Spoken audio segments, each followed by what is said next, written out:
Imagine this, a city gripped by fear, a killer on the loose, and the truth just out of reach. A woman hunts for answers, thinking she's already uncovered it all. But what if everything she thought she knew was about to come crashing down? This is a story of twisted confessions, buried secrets, and a shocking revelation that'll leave you questioning everything you thought you understood. Just when you think you figured it out, bam! You won't believe what happens next. Before we dive in, make sure you hit that subscribe button and turn on the notification bell. Dropping a like and a comment is the least you can do to show some love. And like we always say, even if some stories seem the same, they ain't never the same when I'm the one telling them.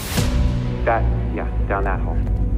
The movie starts in a quiet apartment. A man is working, the sound of the radio filling the room. But then, suddenly, he hears loud screams coming from the next door. It's clear, someone is under attack. We soon see the killer. He murders a woman in her apartment with cold, ruthless force. Afterward, he watches TV for a moment, almost casually, before rushing out of the room. Hours later, the woman's neighbor returns home. He calls out to her, but there's no answer. Worried, he calls the police. A police officer arrives, enters the apartment, and freezes in horror. The woman's body lies lifeless, naked, and strangled. The officer is shocked, panic rising in his chest. He quickly calls for backup. Then, the movie takes us back to 3 years earlier, in 1962, when the killer first began his spree. We meet Loretta, a reporter with a passion for crime stories. She lived a happy life with her husband and 3 children, who adored her. Loretta had a burning desire to uncover the truth behind crime cases. She asked her editor if she could report on them, but he turned her down, saying she was too new and lacked experience. Instead, he handed her product reviews to write, thinking crime stories were beyond her. But Loretta wasn't one to back down. She devoured crime reports, eager to learn everything she could about the cases. One day, Loretta read about a woman who had been strangled to death. As she kept reading, she realized that many other women had been killed in the exact same way. Something didn't seem right. While thinking it over, Loretta noticed a woman named Jane at a nearby desk wearing a nurse's uniform. She asked around, and someone told her that Jane was undercover, working on a story about a nursing home. Later, Loretta visited her mother and brought some groceries. As she was leaving, her mother warned her to lock the door properly. Loretta, curious, asked why her mom was so worried. Her mother explained that a woman had been murdered in the neighborhood just the day before. Scared, she was putting in extra locks to keep strangers out. Loretta felt a chill run down her spine. She decided to visit the crime scene. She had a feeling this might be the same killer from the report she had read. The next day, Loretta gathered all the crime reports she could find and marched straight to her editor. She told him she believed the same person was behind all the murders. She explained that the police and the public weren't paying enough attention, and that's why the killer was still free. Loretta told him the story needed to be on the front page to warn people. The editor listened, but reminded her that she had no real experience in solving crimes. Loretta wasn't discouraged. She argued that she'd never get the experience she needed if no one ever gave her a chance. After a long pause, the editor finally agreed to let her work on the case. This was it, her first real crime story, and she couldn't wait to get started. Loretta soon met the man who had discovered the murdered woman and called the police. She asked him how he found her. He said the killer must have broken in, tied her to a chair, and bound her legs. But the most shocking part? He explained that the killer had placed a candle between her legs when he found her. Loretta felt a wave of disgust wash over her. She couldn't understand how someone could do something so cruel. Then he revealed something even worse. There was a broom handle stuck between her legs. The horror of it all made Loretta's stomach turn. She immediately went to her editor and told him everything. He suggested she check the autopsy report for more details. So, Loretta visited the hospital and opened the files. As she looked at the pictures, anger filled her. The brutality of the murder left her speechless. Later, Loretta tracked down the officers working the case and met one of them at a bar. She asked him about the stockings found on the victim. The officer explained that the killer had placed the stockings on the woman's body, almost like he was decorating a gift. Shocked, Loretta stepped into a telephone booth to call her editor and share the chilling details. She quickly returned to her office and wrote an article about the case, carefully crafting it for the front page. 3 shadowy patterns of attack, she wrote, determined to make sure the story would grab everyone's attention. The next day, as Loretta sat at home, her husband picked up the paper. He smiled and told her, "This article is so good, there's no room left for anything else." Her story was all anyone could talk about, and Loretta was quickly becoming a name everyone recognized. But things were about to take a dark turn. The commissioner visited the editor and demanded that they stop publishing reports about the case. "You're creating panic," he warned. The editor defended Loretta's work, but the commissioner wasn't moved. He insisted there was no proof that one killer was responsible for all the deaths. The tension was thick. Loretta's story had ignited something much bigger than she ever imagined. At home, Loretta is so absorbed in her work that she barely notices her family. Her sister-in-law, feeling like she doesn't belong, decides to leave. Loretta doesn't realize it until it's too late, and the guilt hits her hard. The next morning, an elderly woman comes home with groceries, unaware of the danger following her. A man lurks behind, pretending to be a plumber checking the pipes. When she lets him inside, the man kills her. Meanwhile, Loretta is busy making breakfast when she gets a call. Another murder has just been reported. She hurries to the office, where her editor quickly assigns her and Jean, another reporter, to work together on the case. Since the police are getting nowhere, it's up to them to dig deeper. They soon discover that the victim's cousin, Alan, was the one who found the body. Jean starts calling different clubs, hoping to learn more about him. The next day, the full details of the case are published. The killer is given a name, the Phantom. The public is terrified, realizing the murderer is still out there, watching. The police are under pressure, struggling to catch him. The next morning, reporters swarm the commissioner, asking tough questions. At the same time, the killer enters another apartment, using his charm to trick a woman into letting him in. While he's inside, the police and reporters investigate a nearby crime scene, unaware of the danger growing closer. A detective arrives and confirms the murder follows the same chilling pattern as the previous ones. Loretta, determined to uncover the truth, keeps working. Soon, her editor decides to publish photos of her and John, celebrating their hard work. But as their efforts make headlines, their families grow worried, fearing the killer might target them next. They receive letters from people urging them to catch the murderer before it's too late. The killer is no longer just a mystery. He's now known as the Boston Strangler. Months go by, but the murders don't stop. One night, Loretta gets a call about another brutal killing. This time, the victim is a young girl. She knows she has to go, even though her husband is worried about her safety. At the crime scene, a woman tells the police she saw a man standing outside her apartment. He knocked on her door, claiming to be a painter. She didn't let him in, telling him her husband was home. The man seemed nervous, but before leaving, he told her she was beautiful and should become a model. The woman describes him as a tall, well-built white man. The investigation continues, but it's like chasing shadows. No matter how hard they try, the police can't seem to catch him. The killer remains a ghost, slipping through their fingers every time. One night, Loretta receives a silent phone call. The killer keeps calling, haunting her with each ring. Her husband, terrified and frustrated, finally smashes the phone. The next day, Loretta and John attend the funeral of the latest victim. John asks a detective if there are any new leads, but he says the killer is too careful, leaving no clues behind. That night, another woman is murdered. She trusted a man who claimed to be a radio repairman. Fear spreads across the city like wildfire. The victim, Patricia, was a secretary. Jean digs deeper into Patricia's life and finds out she was having an affair with her married boss, Mr. Nelson. Meanwhile, Loretta visits another victim's mother and learns the woman was a regular churchgoer. Loretta heads to the church and uncovers a shocking truth. Patricia's boyfriend, Daniel, had been blackmailing her. Loretta and Jean confront Daniel, but his strange behavior makes them uneasy. They report everything to the detective, which leads to the arrest of Mr. Nelson. But after tests, it's clear he's not the murderer, and Daniel is also cleared. The case stalls, leaving Loretta frustrated. Her husband reminds her, "You're forgetting about us, Loretta. Your family needs you." The next day, another murder happens. Paul Dassey is arrested after confessing to the crime. The detective tells Loretta this is their first real lead, but Loretta's editor isn't so sure. He thinks the killer may be a copycat since the original murders only happened in Boston. That night, as Loretta tends to her sick daughter, she sees a man standing outside. Her heart races with panic, and she quickly locks the door. She finds a letter slipped under the door. Inside, there are photos of her and Jean, with red marks on them. Loretta feels a chill run down her spine. She immediately warns Jean. Together, they demand their pictures be removed from the newspaper to protect their families. Days later, Loretta receives a secret meeting request from a detective. He reveals that the Boston police have been hiding key information from her. He tells her that Albert DeAlvo has been arrested. Dalvo, a dangerous criminal with a history of rape charges, quickly becomes their top suspect. Loretta dives into his past and uncovers a woman's testimony. She explains how Dalvo entered her home but fled when she fought back. The woman is certain that he's the real killer, but the detective isn't so sure. He mentions a witness named Sophie who swears Dalvo was in jail during the murders.